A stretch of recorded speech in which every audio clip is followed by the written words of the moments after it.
একদিন ছোট্ট রোহন তার বাবাকে বলল, বাবা, আমার বন্ধুরা এত সুন্দর রাজপ্রাসাদের মতো বাড়িতে থাকে, তাহলে আমরা কেন ভাঙা বাড়িতে থাকি? রোহনের বাবা রোহনকে জবাব দিয়ে বলল, বাবা, একদিন তুমিও পড়াশোনা করে অনেক বড় হয়ে এমন সুন্দর একটি রাজপ্রাসাদের মতো বাড়ি আমাকে উপহার দিবে। তো রোহন পড়াশোনার জন্য বের হয়ে গেল তার স্কুলে যাওয়ার জন্য। স্কুলে গিয়ে প্রথমে সাক্ষাৎ হলো তার বন্ধুর সাথে। বন্ধুকে বলল, বন্ধু কার্তিক, আজ থেকে আমি ভালো করে লেখাপড়া করব এবং বড় হয়ে তোমাদের মতো একটি রাজপ্রাসাদ করে আমার বাবাকে উপহার দেব।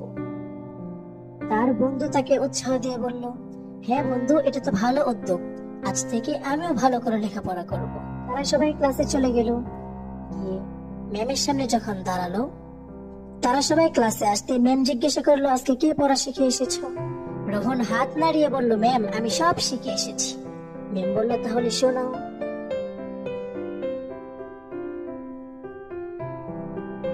রোহন সুন্দর করে ম্যামকে সমস্ত পড়া শুনিয়ে দিল।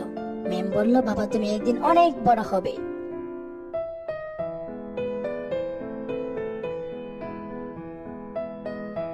ঠিক একদিন রোহন তার লেখাপড়া শেষ করে তার বাবার স্বপ্ন পূরণ করতে সুন্দর একটি রাজপ্রাসাদের মতো বাড়ি বানিয়ে তার বাবাকে গিফট করলো।